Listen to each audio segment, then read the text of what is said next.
Es un placer recibir en Es Diario a Alejandro Fernández, líder del Partido Popular de Cataluña y que además está de enhorabuena porque ha multiplicado por 5 los resultados en las pasadas y recientes elecciones en Cataluña. Alejandro, un placer, muchas gracias por estar aquí. El placer es mío, de verdad, tenía muchas ganas de quedar con vosotros para hacer esta entrevista y la verdad es que es un auténtico placer. Bueno, antes de nada, multiplicaste por 5 los resultados del Partido Popular en Cataluña. ¿Cuál es la fórmula del éxito? Se preguntarán muchos. Bueno, lo primero hay que abordarlo siempre con humildad, porque si ahora nos olvidamos que en las anteriores habíamos sacado 3 y nos venimos demasiado arriba, significará que no somos capaces de entender lo que ha pasado. Y una de las claves es siempre, tanto en la derrota como en la victoria, hacerlo con humildad e intentar analizar las cosas lo más objetivamente posible. Yo creo que lo que ha ocurrido es que durante un tiempo, y así nos lo manifestaban, muchos catalanes, por la razón que fuere, yo creo que, claro, yo soy del Partido Popular y por lo tanto lo que voy a decir ahora yo le veo matices, pero mucha gente nos decía que en algún momento se sintieron abandonados. Y yo muchas veces explico que la gestión del gobierno del Partido Popular del proceso separatista, sobre todo en los años más difíciles, que van del 15 al 18, fue una gestión que con la perspectiva del tiempo la entiendes mucho mejor, ¿no? Y además, claro, no tiene nada que ver con la de Sánchez. Nosotros, al final, lo que hicimos fue parar el proceso, los responsables acabaron ante la justicia para responder de sus delitos y se restableció el Estado de Derecho en Cataluña. Es decir, el gobierno del Partido Popular hizo lo que tenía que hacer, pero es verdad que por el camino, por las razones que fueren, mucha gente pues, decidió irse a Ciudadanos en aquel momento, claro, pues porque consideraron que el Partido Popular pues, no les representaba en aquel momento. Creo que nosotros fuimos capaces de tomar nota de esa cuestión.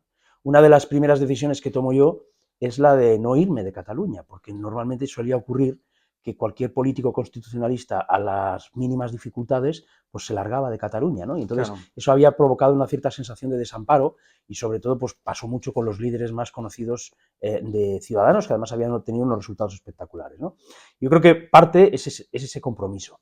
Luego también creo que finalmente la unidad del partido, tanto en Cataluña, en el propio seno del Partido Popular de Cataluña, que a nadie se le escapa, que no ha sido un partido fácil de gestionar, porque cuando los resultados no te acompañan, pues es mucho más difícil, pero también con respecto a la relación con la dirección nacional del partido.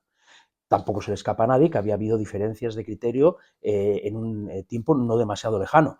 En cambio, hemos llegado a las elecciones con el partido unido en Cataluña y con el partido con una estrategia compartida con la dirección nacional. Y yo creo que eso es lo que ha hecho que nos fuera muy bien. Hablaremos a continuación de la encrucijada en la que se encuentra Cataluña, pero antes, continuando con lo que usted decía ahora, ¿cómo ha sido ese tándem entre Dolors Montserrat, entre la directora, digamos, de campaña y usted? Ahora Dolors Montserrat es la candidata del Partido Popular a las elecciones europeas. ¿Cómo ha sido ese tándem? Porque parece, a vista, digamos, del público, de los españoles, pues que ha sido bueno y además pues ha triunfado, parece. Sí, porque es que, a ver, yo entiendo, pues los que estáis en los medios de comunicación y hacéis unas interpretaciones a veces que yo las entiendo perfectamente, aunque no las comparta, porque claro, yo sabía desde el minuto 1 que íbamos a trabajar muy bien, Dolors y yo, porque nos conocemos hace muchos años y aunque, insisto, cuando estás en un partido que viene de un ciclo electoral muy malo, pues las diferencias afloran, es muy complicado. Pero yo sabía que íbamos a trabajar muy bien, entre otras cosas porque el diseño de campaña que se realiza es un diseño que a mí me parecía desde el minuto 1 adecuado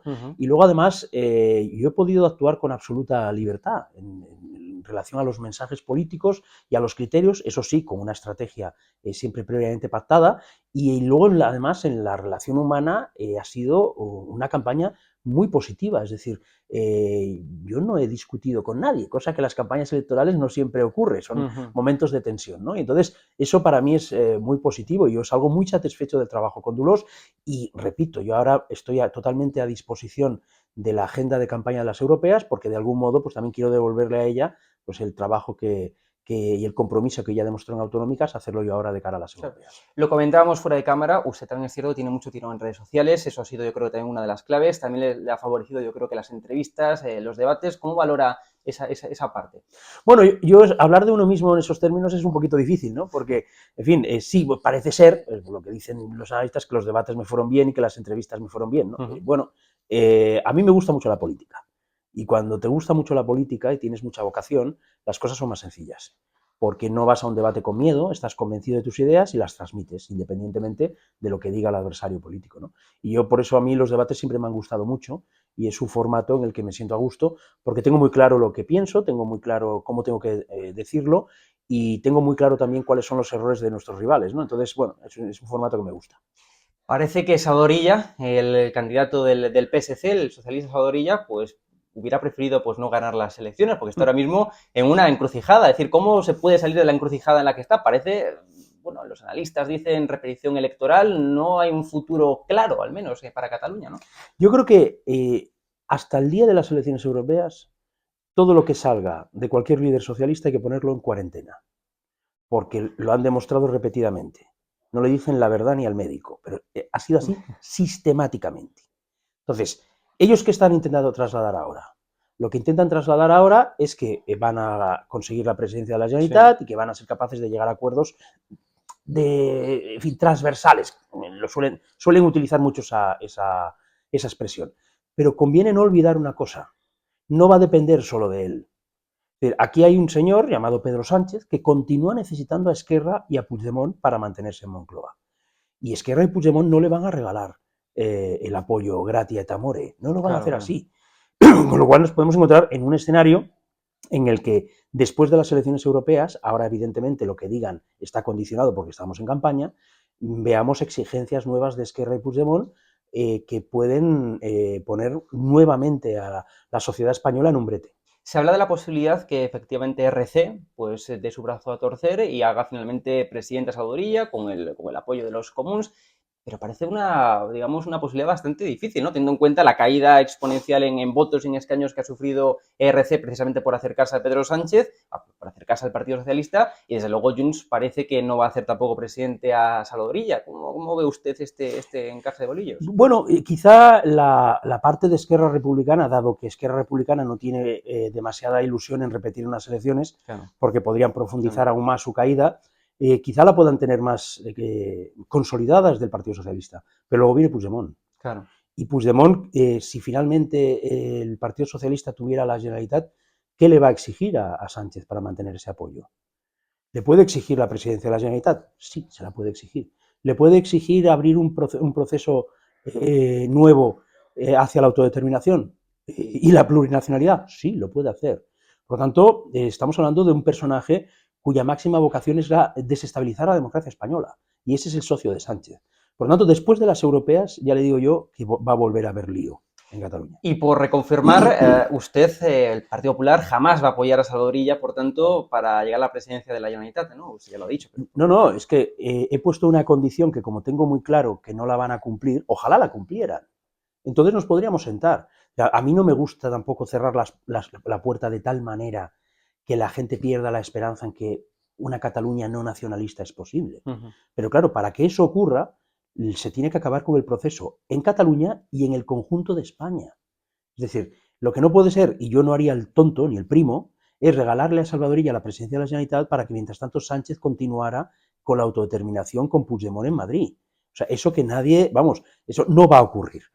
¿Y qué tendría que ocurrir? Pues que Sánchez rompiera sus acuerdos con el separatismo, pero claro, eso significaría el final del sanchismo.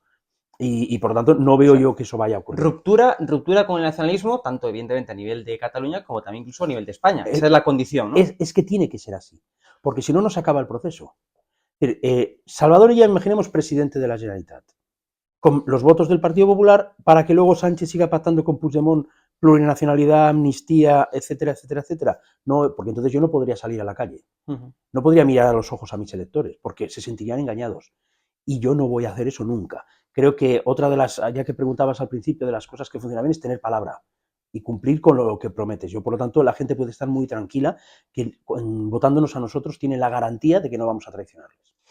Bueno, el 30 de mayo se aprueba finalmente la ley de amnistía, luego parece que va a quedar un periplo, digamos, pues difícil para su aplicación, seguramente pues que el Partido Popular ya dijo, ya anunció que la va a llevar a recurrir al Tribunal Constitucional, seguramente también habrá una cuestión prejudicial en el Tribunal de Justicia de la Unión Europea, pero en todo caso se aprueba la ley de amnistía, es decir, una línea roja, algo que decían que era inconstitucional de ese Partido Socialista, pues finalmente lo van a acabar aprobando. Sí, sí.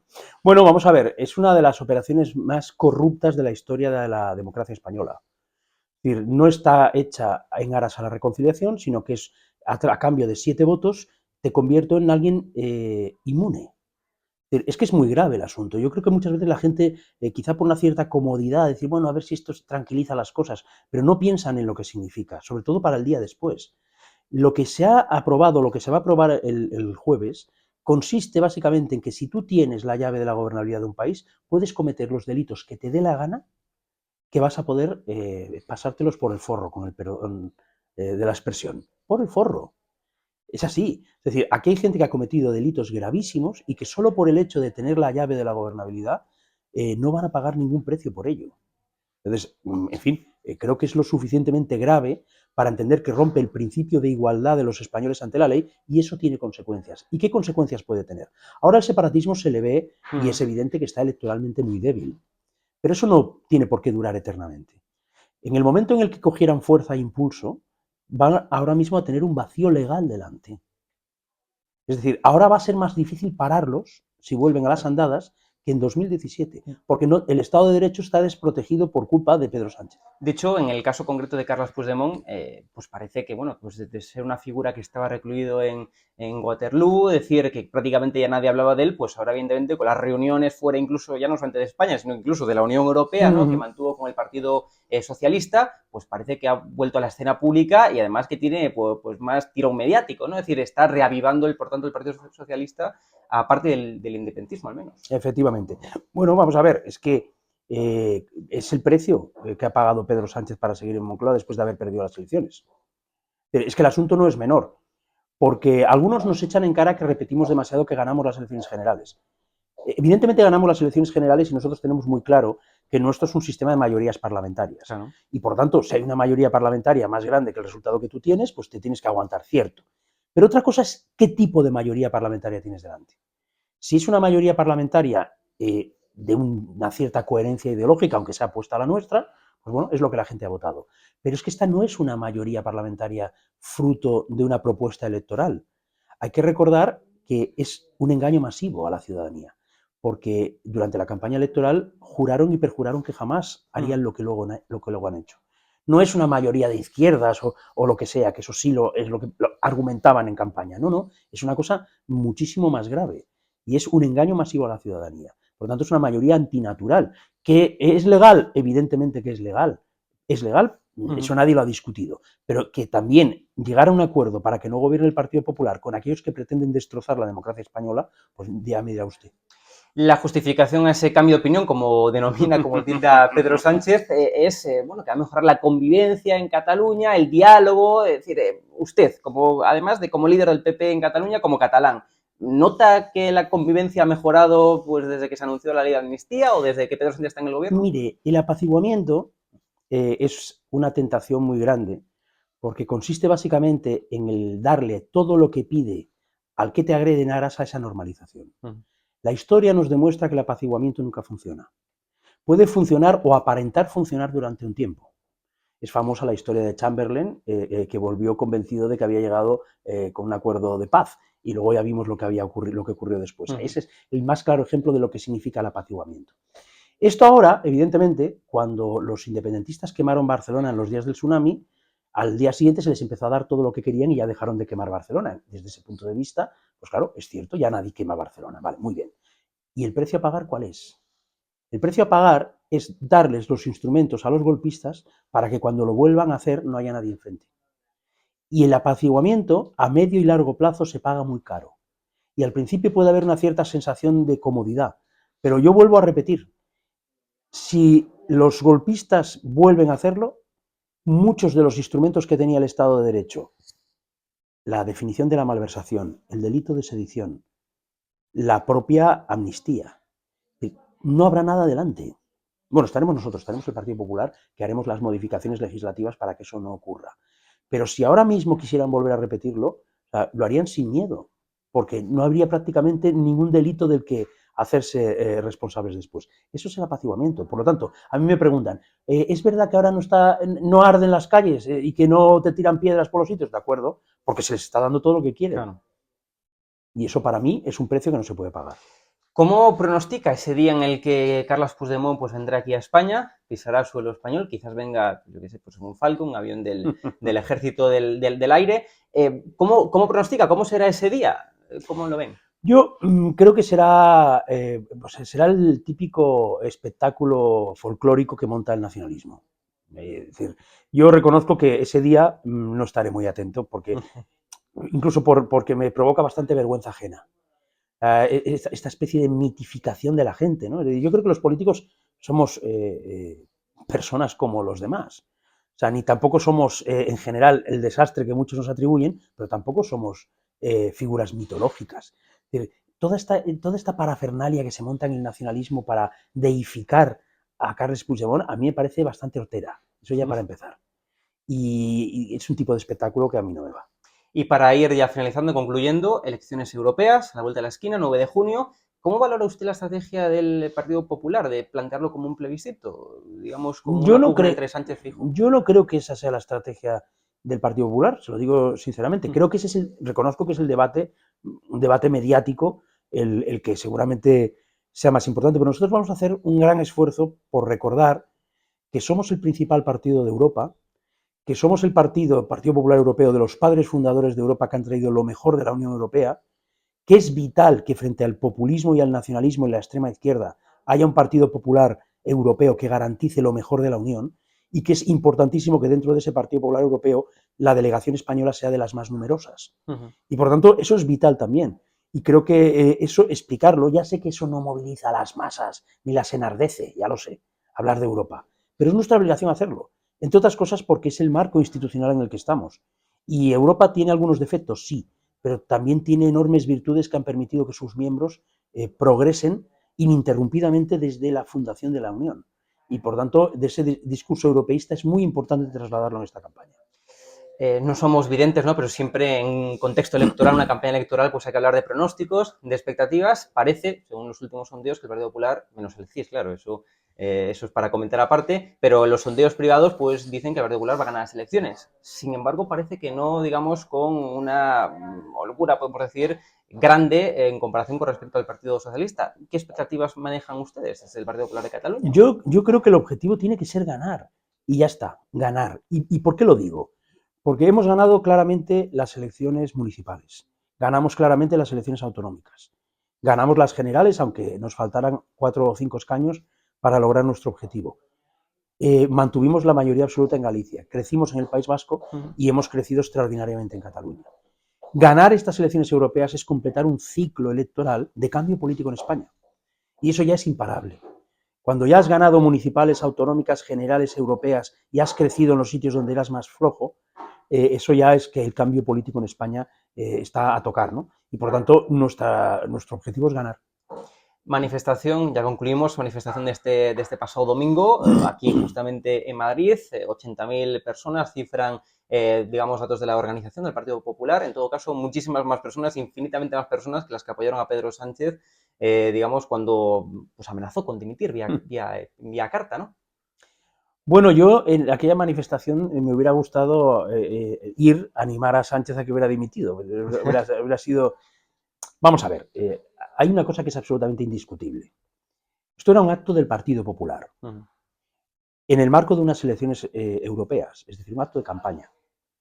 Y siendo un acto de campaña y un acto del Partido Popular, yo no voy a entrar ahora si éramos 60.000, éramos 80.000, ni guerra de cifras. No hay ningún partido ahora mismo en Europa que sea capaz de concentrar a 70 o 80.000 personas para un acto de una campaña electoral. Y eso demuestra, primero, que hay ganas de cambio en España, y segundo, la fortaleza del partido. Y eso, evidentemente, el PSOE no lo tiene.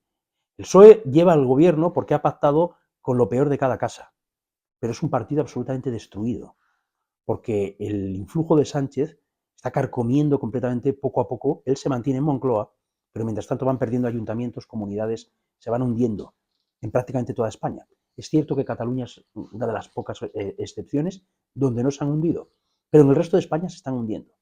Y el Partido Popular está muy fuerte. Es el principal partido de España, que forma parte del primer partido de Europa, y por lo tanto, bueno, somos un proyecto político ganador y con aspiración de gobernar España muy pronto. Alejandro Fernández, líder del Partido Popular en Cataluña, ha sido un placer. Muchas gracias por estar aquí, justamente en la sede de Es Diario. Muchas gracias. Ha sido un auténtico placer.